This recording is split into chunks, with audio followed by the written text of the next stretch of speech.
A vontade de Deus para a família é que ela seja abençoada.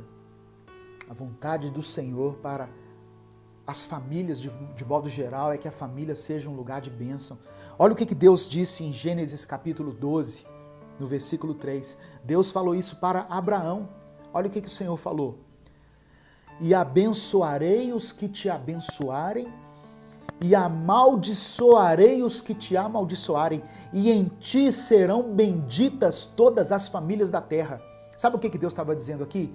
Abraão, por meio da sua descendência, e Deus estava falando de Jesus, por meio de Jesus, as famílias da terra, todas as famílias, ele não diz algumas, todas as famílias podem ser abençoadas.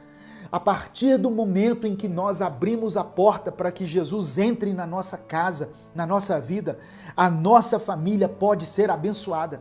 Essa é uma verdade que o mundo precisa conhecer.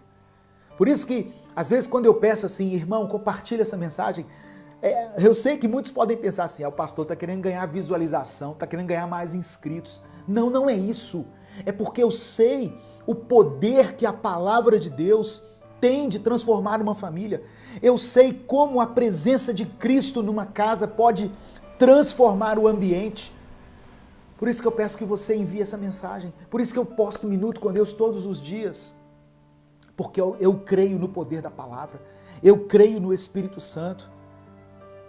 Outro texto que eu quero citar para você, Malaquias capítulo 4, versículo 6. E ele converterá o coração dos pais aos filhos e o coração dos filhos a seus pais, para que eu não venha e fira a terra com maldição.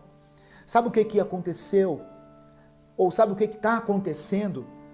O coração dos pais e dos filhos entrou num modo de divergência.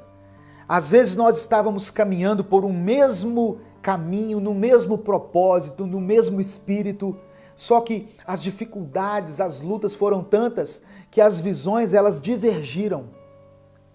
Hoje a família ela se dividiu e ela está prestes a ser destruída.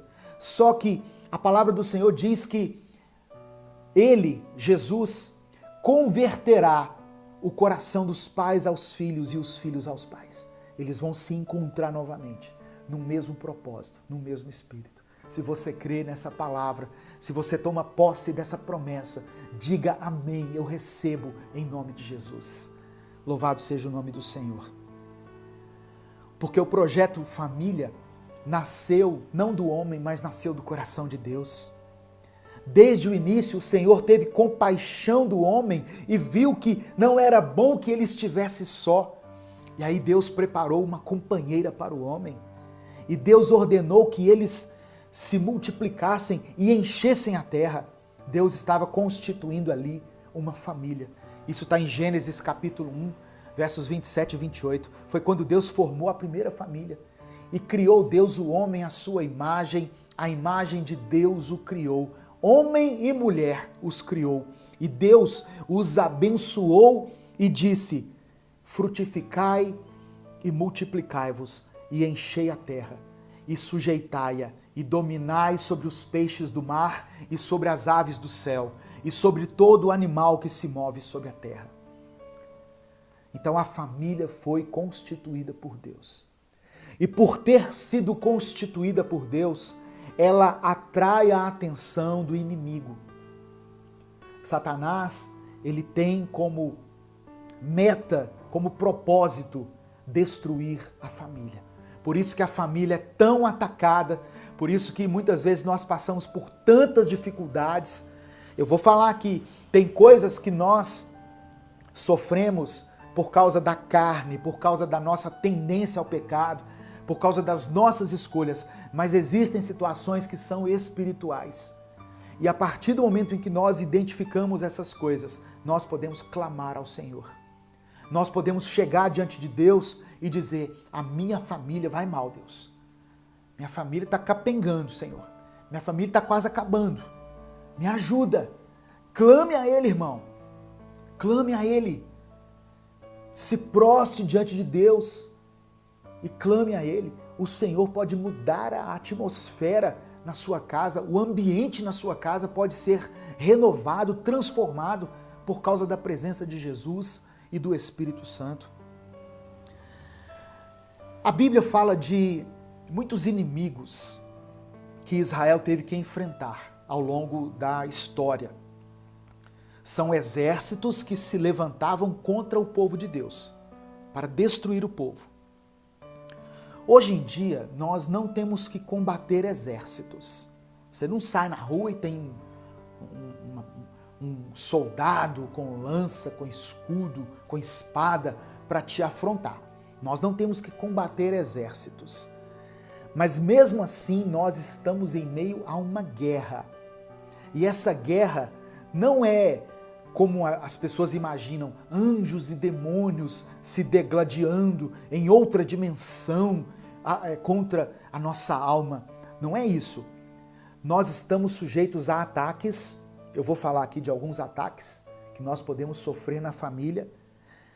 Primeiro, nós podemos sofrer ataques frontais, ataques que vêm de frente para nós, ataques que nós vemos, que nós estamos enxergando. Por exemplo, dívidas, famílias que estão se afundando por causa de dívidas, por causa das questões financeiras. Muitas pessoas nessa pandemia perderam o emprego, perderam a renda, tiveram a sua fonte de renda diminuída e não estavam preparadas para sair de um padrão de vida, por mais simples que ele fosse. Deixar um padrão de vida é algo complicado, eu sei disso. Mesmo que você tenha um padrão mediano, sair de um nível para ir para um nível pior é muito complicado. É um processo doloroso e muitas famílias têm sido obrigadas a isso. E isso gera um estresse, gera uma crise. Então são ataques frontais, enfermidades. Você olha para a pessoa está doente. É algo que você está vendo, é algo que você está percebendo ali. A morte de alguém são ataques frontais. Puxa vida, tivemos que enfrentar a perda de uma pessoa na família. Olha que abalo na estrutura familiar que isso pode trazer. Independente de ser o mais velho da família ou o mais jovem da família. Uma perda na família sempre é algo assim que vai trazer um abalo espiritual, emocional, psíquico na pessoa que está perdendo. Não é verdade? Desavenças, né, dentro do relacionamento. Essa pandemia tem aflorado os nervos. Nós estamos todos assim, se encostar um no outro, trisca, porque nós estamos convivendo mais tempo com as pessoas. Então nós precisamos compreender. E tudo isso que eu falei até agora são inimigos que podem destruir a família. Mas nós podemos identificar e eliminar esses inimigos, ou amenizar o efeito que eles trazem sobre a nossa casa. Mas além dos inimigos frontais, nós também, às vezes, na família, sofremos ataques pelas costas. Ataques que nós não estávamos esperando. Ataques que vêm de uma forma repentina e também nos desestabilizam. Por exemplo, a descoberta de uma traição. Puxa vida, o casal era tão abençoado, estava tão unido, indo à igreja junto, levando os filhos. De repente descobre que ele está traindo ela ou que ela está traindo ele. É um ataque pelas costas. A traição é uma punhalada pelas costas. Porque a pessoa em quem você depositava confiança, a pessoa com quem você tinha uma aliança, de repente você descobre que ela está te traindo. A mentira é um ataque pelas costas, a infidelidade, a deslealdade. E eu não estou falando só de adultério. Por exemplo, quando uma moça chega para os pais, uma jovem, sei lá, solteira, 17, 18 anos, chega para os pais e diz assim: eu estou grávida. Irmãos, eu sei que nós, como cristãos, temos que ter a mente aberta, temos que suportar as fraquezas das pessoas, estender a mão, Mas eu não posso deixar de reconhecer que isso é um golpe muito grande para aquele pai, para aquela mãe que tinham planos e sonhos para aquele filho, para aquela filha. Não estou falando só da moça, do rapaz também, antes que alguém diga aí, ah pastor, mas e o que engravidou? Sim, os dois estão errados. Se um filho chega e diz assim, olha, eu engravidei a minha namorada, é um ataque pelas costas. Tudo isso que eu estou falando são inimigos que podem desestruturar a família. Amém, irmãos? Então, nós precisamos identificar essas coisas.